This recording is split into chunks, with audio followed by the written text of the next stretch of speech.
Num lugar marcado por forças armadas desde que Dom Nuno Álvares Pereira recebeu os terrenos do Carmo e da Trindade, aqui caiu a Segunda República.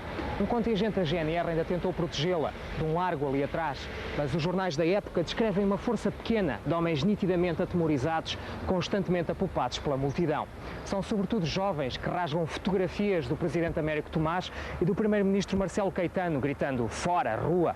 Uma ajuda inesperada, uma dificuldade acrescida, é que mal havia espaço de manobra militar. Abrir fogo contra as forças leais ao governo era matar inocentes. E Salgueiro Maia lembra-se bem demais das mortes estúpidas da guerra colonial, onde soldados portugueses morriam por não haver um simples enfermeiro que lhes estancasse o sangue. Aqui no Largo Estreito do Carmo, a preocupação dele foi nem mais um cadáver para o cemitério do regime. Tinha condições de mandar disparar e forçar a rendição. Só que as tais granadas que eu tinha tinham um raio de morte de cerca de 300 metros. Ora, o largo tem 50. Se elas poderiam disparar ao contacto do vidro, portanto, ou disparar uma granada mesmo contra os vidros, ela rebentava aí. Quer dizer, causaria umas centenas de mortos cá fora, além de poder originar a derrocada do edifício e as mortes consequentes lá dentro. A noção que eu tenho é que os mortos se reproduzem em progressão geométrica e o mal é começar. Portanto, houve sempre, e concretamente no 25 de Abril, a preocupação de evitar a todo custo o derramamento de sangue, por isso ser um mau antecedente. E porque o visionário que eu tinha da questão na altura é que se dali resultassem mortos, a seguir poderíamos ter uma sucessão de tentativas como aconteceram na Revolução Bolchevista Russa de 1917 ou inclusive até nos acontecimentos que levam à Guerra Civil de Espanha, em que, portanto, de grau em degrau se conduz à Guerra Civil. Quem não se lembra desta cena de uma guerra de opereta, mas que dividiu o país durante o verão quente, a escaldar, com a reforma agrária, as nacionalizações, o radical governo de Vasconcelos, num contragolpe nascido da guinada spinolista à direita, 11 meses depois de abril, aos 11 dias de março. Os paraquedistas atacam Ralis, quartel dominado pela esquerda revolucionária. Costa Gomes, o presidente da República, alcunhado de rolha, evita tomar partido. E nem todos os militares descontentes seguem o general. Spínola acabará traído pelos seus próprios homens, garante Salgueiro Maia. O oficial veio mediar a confusão em Tancos, depois de resolver uma tramóia que lhe fazem na Escola de Cavalaria de Santarém. Começam a aparecer helicópteros, e os helicópteros, as pessoas diziam que vinham falar com porque é que a gente não saía. Bom, aí eu começo a ver que havia ali outros interesses. Nesta altura, o que eu sei é que o comandante da altura estava feito com o tal golpe e tinha garantido que nós marchávamos sobre Lisboa. Bom, mas o nós marchávamos era eu marchava. A minha posição é que, portanto, nós só tínhamos duas opções. Era estarmos coerentes com o 25 de Abril e, naturalmente, não avançaríamos contra elementos do 25 de Abril, nem sem ter garantias que a ação que íamos fazer era consequente ao 25 de Abril. Portanto, ou estávamos contra, e aí não contavam comigo. Portanto, naturalmente, as pessoas estavam com a minha opção e, portanto, recusaram-se todos a seguir, cumprindo as ordens do comandante, que era avançar sobre Lisboa. Como o Durão dizia que, portanto, isto é uma loucura e tal. Então, se é assim, vai lá ver se o teu irmão ganha juízo, porque o irmão dele era o comandante dos paraquedistas. E ele vira-se para mim e diz: então, vamos os dois a Lisboa, vamos os dois a Tancos. Eu disse: o que é que eu vou lá fazer? Então, está lá o general Spínola que pensa que fostes para Lisboa, vai lá dizer que não fomos. Então, pronto, vamos. Admitiu que, efetivamente, portanto, as coisas estavam perdidas. Eu disse-lhe para ele mandar anular as ordens de ataque que estavam em curso e que o melhor era sair dali para fora. Inclusive, sair para a Espanha, visto que, como as coisas estavam, era a solução mais válida. Havia um grupo que ocupava o posto de comando, a torre de controle, o edifício do comando. Esse grupo era liderado por fuzileiros e havia uma arruaça de elementos dos vários cursos de milicianos que funcionavam na base, que começaram por arrombar as portas dos carros, essencialmente Mercedes, em que se tinham deslocado os assaltantes, e das malas dos carros começaram a tirar armamento, e com esse armamento queriam fazer frente aos homens que estavam com os General Spínola.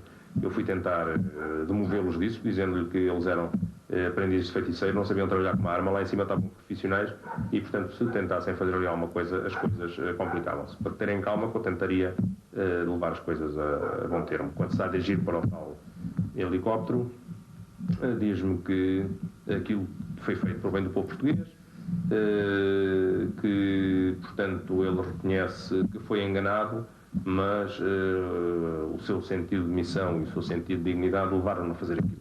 Portanto, nitidamente uma justificação para a loucura, porque eu tinha acusado que isto é uma loucura, estar rodeado de incompetentes. Portanto, veja as consequências do seu ato, podemos estar aqui a criar uma guerra civil. Tenho muitas dúvidas. Portanto, a todos os níveis. Vermos que, nessa altura, é a altura em que, por exemplo, o Partido Comunista tenta liderar o processo. E, por outro lado, o Partido Socialista está ligado, portanto, concretamente aos nossos Pino. Julgo que foi uma tentativa de matar dois coelhos de uma cajadada. Este é um aspecto, mas há mais. Ou seja, dois coelhos de uma cajadada, ou seja... Portanto, acabar com o Partido Socialista e acabar com o General Pino. As situações em que ele não tomou posições são situações de tal maneira complexas em que, na realidade, agora, vistas as coisas a frio, a solução melhor foi essa, foi deixar os acontecimentos começarem a encaminhar-se para ele poder lhe dar o toque final e não afrontar os acontecimentos, até porque naturalmente seria cilindrado e então deixava de ter qualquer validade. Seja o rolo um modelo de uma luta popular, se vos tocam no cabelo, podeis connosco contar. 11 de março sabido, dentro e fora de fronteiras, para todos garantido, de que já não há barreiras que venham dividir homens da mesma conformação. Por essas montanhas fora faremos a revolução. Que venham dividir homens da mesma conformação. Por essas montanhas fora faremos a revolução. Um helicóptero militar sobrevoa o quartel. É dos comandos, é dos nossos, diz logo alguém às pessoas assustadas. Quem era quem? Foi sempre um dilema no 25 de Abril, que Salgueiro Maia resolveu como pôde. Não seriam as melhores as comunicações com o posto de comando onde estava o Hotel Saraiva de Carvalho. E o capitão também negociou por conta própria numa peculiar diplomacia de megafone. Atenção, quartel do Carmo, saiam de mãos no ar e sem armas, diz ele, quando um enviado dos revoltosos demora mais tempo ali dentro. Marcelo Caetano e os ministros não se querem render. A multidão impacienta-se. Maia pede a Francisco Sousa Tavares que acalme os ânimos, de megafone, claro, empoleirado nesta guarita. Ao advogado, o capitão há de reconhecer os perigos de uma rendição demorada, com o cerco cada vez mais instável da arraia miúda. Mas o peixe graúdo começa a mexer-se. Percebo a comunicação que vem um elemento do posto de comando que iria dar lugar para eu continuar a manter a capacidade militar. E neste intervalo aparece-me um Feitor Pinto. E aparece também numa situação especial. É que vem um tenente meu que o conhecia e que me diz: vem aqui um emissário do General Spínola, que era falso. Portanto, o General Spínola não tinha emissário nenhum. E nem era o emissário que eu estava à espera. Depois de eu deixar passar para ir falar com o Primeiro-Ministro, começo a pensar, mas afinal de contas, como é que é? Quando eu vou para entrar, para tirar dúvidas, vem ele a sair a dizer que tem que ir falar com o General Spínola. E eu mando um jeep para o conduzir. Bem, a caricatura é que se eu tenho conhecimento que é o Feitor Pinto, ia logo preso. Porque o Feitor Pinto era o homem do SNI, que era, vamos lá, apito do pensamento. Portanto, era a última pessoa que eu permitiria que de alguma maneira andasse a passarinhar. Mas também é mais um nacional porreirismo. Depois eu vou forçar o diálogo com o Primeiro-Ministro, quando me aparece um guarda republicano. Há lá uma sessão em que eu mando fazer tiros só para o telhado, antes de me ter medo. Mas quando os tiros acontecem, começas a ouvir os guardas republicanos a gritar lá dentro: acudam, meu Deus, e mais não sei quantos, a gritarem. Portanto, quer dizer que não tinha dúvidas que eles não estavam dispostos a resistir. A partir daí, há um guarda republicano que vem cá fora e que diz: o Primeiro-Ministro quer-se render, mas os gajos estão à volta dele, é que não sei quantos. Eu disse: então vamos falar com o Primeiro-Ministro. Portanto, vou ao comandante da força. Entretanto, tinha avisado cá fora que eu vou lá de 15 minutos, ao fim de 15 minutos não vier, não me perguntam nada, arrasam isto tudo. De maneira que nestas demarches todas estão quase os 15 minutos a acabar e eu digo: bom, eu tenho que ir lá fora. Eu vim cá outra vez dizer: são mais 15. E voltei novamente. É nessa altura que eu vou diretamente falar com o Marcelo Caetano. Quando eu me dirijo para lá, sou enquadrado por dois barulhos. Um é que quando nós abrimos fogo para os telhados do edifício, atingimos os depósitos da água e a água corre em cascata pelo elevador e faz o barulho da cascata da água a correr. E o povo cá fora canta o hino nacional, mais uma vez. Portanto, é com estes dois barulhos que eu vou falar com ele. Estes dois barulhos são interferidos por outro barulho que eu acho muito esquisito, que é o choro de criança. Bem, o choro de criança era o choro do ministro Moreira Batista e Rui Patrício com ataque de histeria, que choravam como duas crianças. O Rui Patrício borrou-se, portanto, também era um mau cheiro característico do indivíduo para estas condições. Bom...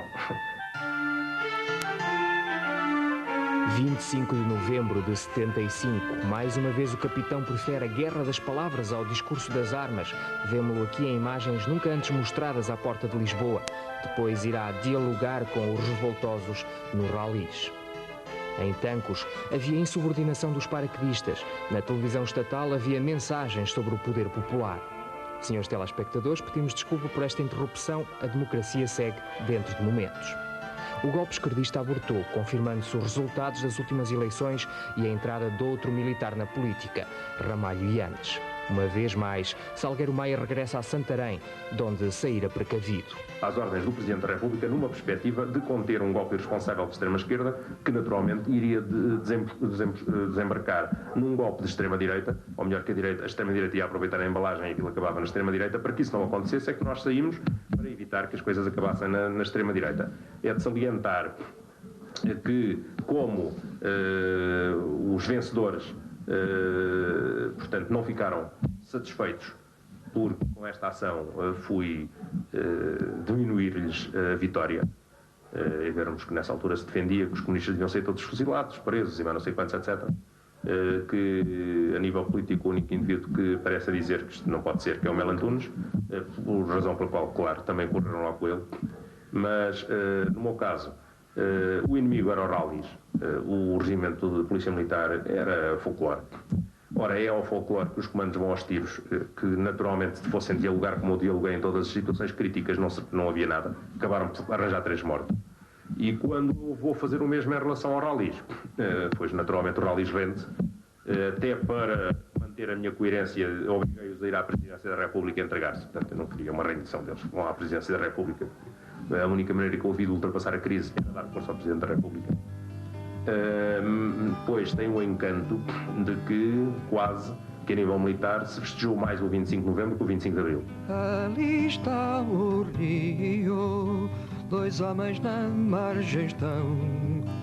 Se um dá um passo, outro hesita, será um valente, outro não. Se um dá um passo, outro hesita, será um valente, outro não. Bom negócio faz um deles, tem o triunfo na mão. Do outro lado do rio, só um come o fruto, outro não. Do outro lado do rio, só um come o fruto, outro não. Para vencer o obstáculo que falta, Salgueiro Maia torna a levar uma granada no bolso. Não vá o diabo de selas nestes corredores estreitos de um antigo convento da veneranda Ordem Terceira de Nossa Senhora do Monte Carmelo, que serve de quartel-general à GNR e de refúgio a Marcelo Caetano.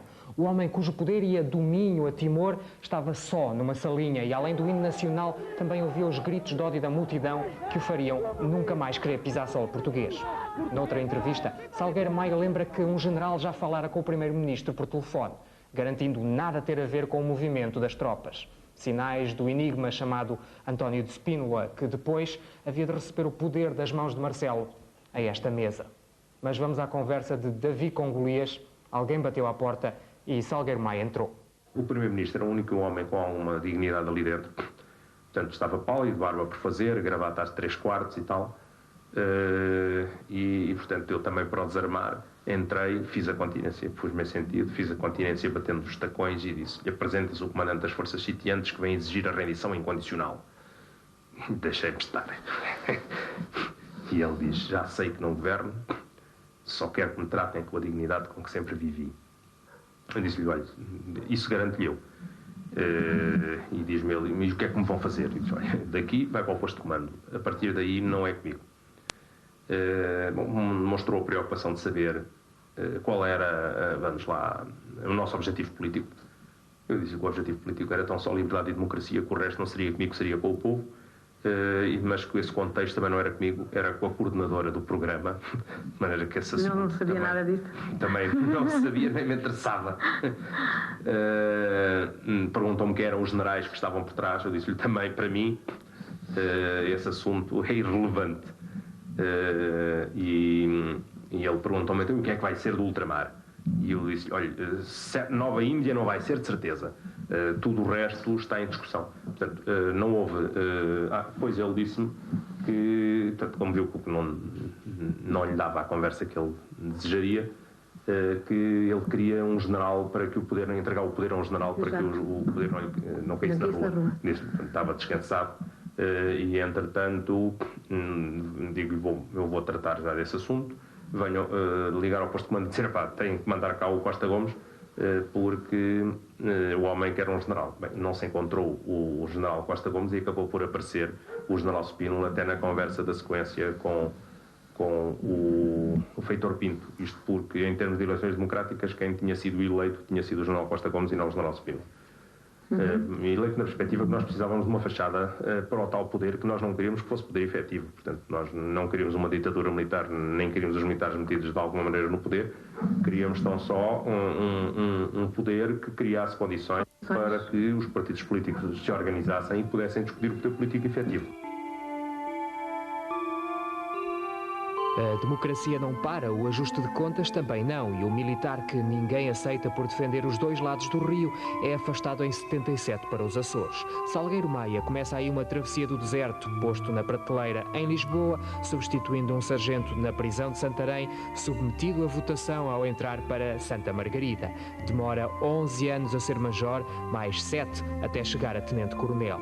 Ninguém mais o vê em comemorações oficiais do 25 de Abril e tira conclusões, que é um implicado na Revolução sem culpa formada e também sem dúvidas de que o poder político é quem mais ordena marginalizar. Com este enquadramento todo, julgo que nesta altura a coerência do poder político era culpar-nos do 25 de Abril, não é? E assumir-se contra o 25 de Abril, mas não. Verificamos que até festejam com muita pompa e circunstância o ato, que as pessoas que lá estão seriam as mesmas que estariam se estivessem a festejar o 28 de Maio, e ainda para mais, e é o que me dá o gozo sublime, é que vão ter que fazer laudatórios ao 25 de Abril, que é a negação de tudo aquilo que executam durante os 364 dias antecedentes. Só sem investir naquilo em que acreditam. E para passar à vida política nessa altura, eu teria que romper com o esquema político que estava em funcionamento e que continua a estar. Portanto, aprendemos pouco com a Primeira República e a atividade política é uma atividade em que o compadrio, a corrupção, parece que ser o objetivo principal. A caricatura que eu faço é esta. Verifico que os nossos políticos têm uma grande preocupação em serem bem reformados e têm nula preocupação em serem bem formados. Ora, naturalmente, se fosse para entrar na atividade política, era para fazer tábua rasa, era para rebentar com esta estrutura, era outro 25 de Abril. Mas como era mais uma agitação que a sociedade não estava, vamos lá, predisposta a assumir. Nos primeiros meses do 25 de Abril, Spínola era efetivamente considerado, enfim, quase o salvador da pátria. E isso aconteceu-lhe, no fundo, foi um reconhecimento popular, muito mais com o Otelo. A grande diferença foi que qualquer deles criou uma corte, e essa corte era mais radical do que eles próprios. E eu tenho por mim aquela norma do imperador romano que tinha atrás de si o escravo que dizia: lembra-te que és pó e ao pó voltarás. E preferi ficar em coisas mais estáveis. Eu acho que qualquer indivíduo é válido quando trabalha para o coletivo e naturalmente recebe a resposta do coletivo, nunca para uma atuação individual. Pelo tal princípio que ele, quando se começa a convencer que é Deus, depois estraga tudo. Insere-se no coletivo, defende o coletivo, mas não abdica de uma posição muito individual em certos aspectos. Talvez porque eu sou mais anarquista, ou o meu anarquismo está em paralelo com o coletivismo. Roubou-me Deus, outros o diabo, quem cantarei? Roubam-me a pátria e a humanidade, outros me roubam, quem cantarei? Roubam-me a voz quando me calo, ou o silêncio, mesmo se falo. Ai, que não rei, ai, que não rei.